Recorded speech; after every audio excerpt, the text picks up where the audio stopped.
இப்போ நிறைய பேர் கால் மரத்து போச்சு, அந்த கால் நிலத்தில் வச்சா உணர்வே இல்லை, செப்பல் போட்டால் கால் இருக்கிறதே தெரிகிறதில்ல அப்படிங்கிற மாதிரி தான் நிறைய பேர் வராங்க. இப்போ இதுக்கெல்லாம் காரணம் என்ன? பொதுவாகவே சர்க்கரை வியாதி உள்ளவர்கள் இது மாதிரி பிரச்சனை அவர்களுக்கு ஏற்படுகிறது. சர்க்கரை இல்லாதவர்களுக்கும் கால் மரத்து போதல் உருவாகிறது. இதுக்கெல்லாம் காரணம் இல்லாமையெல்லாம் போகலை. நம்ம பழமையை மறந்து புதுமைக்குள் புகுந்ததால் இதற்கான காரணம் தெரியாமல் எப்படியோ மருந்து மாத்திரைகளை சாப்பிட்டால் நம் வாழ்க்கை நகரும் என்ற இடத்தில் இருக்கின்றோம். எந்த ஒரு உடம்பில் ஏற்படக்கூடிய பிரச்சனைகளுக்குமே இயற்கைக்கு மாறாக நாம் செல்வதால் தான் ஏற்படுகிறது. இப்போ அந்த இயற்கைக்கும் நம் உடலுக்கும் என்ன இருக்கிறது என்பதை பற்றி தெரிந்து கொண்டால் எல்லாருக்குமே இந்த கால் மரத்து போகிறதுக்கான விளக்கம் புரிஞ்சிடும். இயற்கையாக மழை வராமல் இருந்துச்சுன்னா, ஒரு 2 மாதம் 3 மாதத்துக்கு மழையே வரல அப்படிங்கிற நிலைமை ஏற்பட்டுச்சுன்னா எந்த நிலை ஏற்படுகிறது?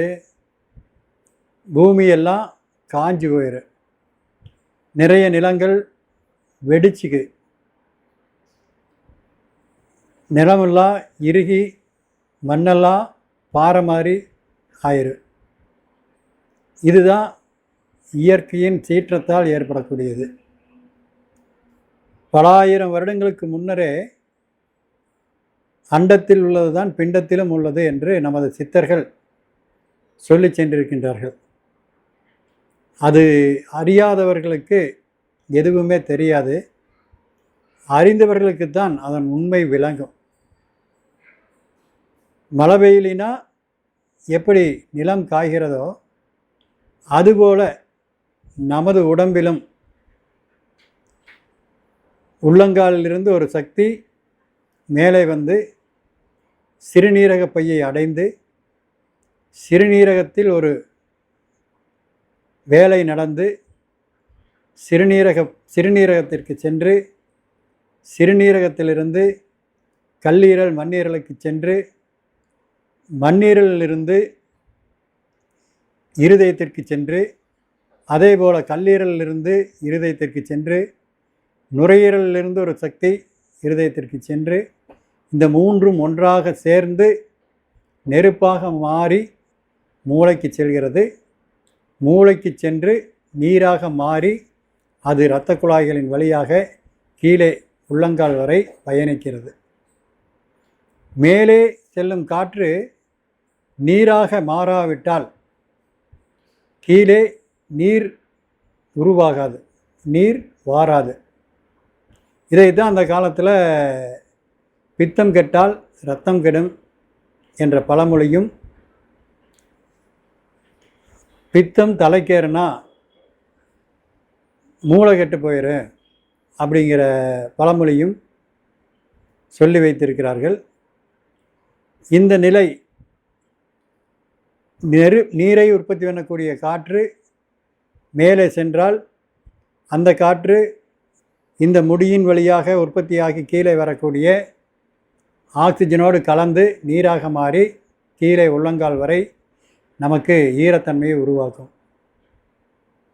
ஆக்சிஜன் பற்றால் வறட்சியை ஏற்படக்கூடிய பித்த காற்று மூளையை அடைந்தால் மூளையிலிருந்து வறட்சி ஏற்பட்டு நமக்கு உடல் முழுக்க வறட்சி ஏற்பட்டு தோல் வறட்சியாகுதல், உள்ளங்கால் வறட்சி ஏற்படுதல், அரிப்பு சம்பந்தமான பிரச்சனைகள் ஏற்படுதல், இது போன்ற பிரச்சனைகள் ஏற்படுகிறது.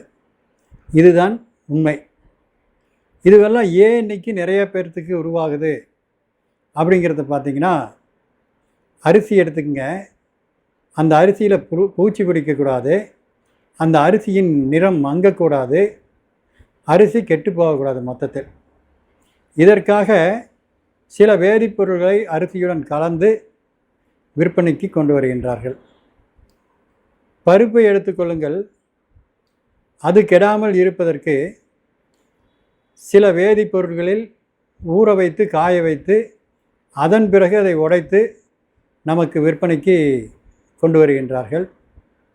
இப்படியெல்லாம் வேதிப்பொருளோடு கலந்து நம் உணவுப் பொருள் வரும் பொழுது வேதிப்பொருள் கலந்த உணவு தானியங்களில் பூச்சி உருவாகாது, நிலை மாற்றம் ஏற்படாது. நம் உடம்பில் அது உள்ளே செல்லும்போது புதிய அணுக்கள் உற்பத்தியாகாது, அணுக்களில் ஈரத்தன்மை உருவாகாது. அதனால் வறட்சி ஏற்படுகிறது. இதுதானுங்க இந்த உள்ளங்கால் வறட்சி ஏறுவதற்கான காரணம். சரி, இந்த உள்ளங்கால் வறட்சியை நாம் சரி செய்யவே முடியாதா அப்படின்னு பார்த்திங்கன்னா, முடியாதது என்பது எதுவுமே இல்லை. நமக்கு அது புரியும் வரை முடியாததான். புரிந்துவிட்டால் அது சாதாரணம். அப்போ அதை புரியறதுக்கு நாம் முயற்சி செய்ய வேண்டும். புரிந்தவர்கள் சொல்லும்போது அதை கேட்டு நடந்து கொள்ள வேண்டும். அப்படி நடந்து கொண்டால் நமக்கு பிரச்சனைகள் இல்லை. அக்குபஞ்சர் மருத்துவத்தில் உள்ளங்காலிலிருந்து உருவாகக்கூடிய உயிரோட்டம் நான் முதலில் கூறியபடி படிப்படியாக ஏறி தலைக்கு செல்லுகிறது. அந்த தலைக்கு செல்வதை ஈரப்பதமாக மாற்றக்கூடிய தன்மை இருக்கிறது. அந்த ஈரப்பதம் உருவாகிவிட்டால் நமக்கு உள்ளங்கால் மரத்து போகாது, உள்ளங்காலில் உணர்வு குறையாது, உள்ளங்காலில் நமக்கு எந்த விதமான பாதிப்புகளுமே ஏற்படாது, நல்லதே நடக்கும். அதை சரி செய்வதற்கு சில வர்ம புள்ளிகள் இருக்கிறது. அந்த வர்ம புள்ளிகளை பயன்படுத்த உங்களை கேட்டு உங்கள் கை நாடியை பார்த்து அதன் பிறகு அதற்கான வர்ம புள்ளிகளில் நாம் சிகிச்சை கொடுத்தால் மிக விரைவில் நல்லது நடக்கும்.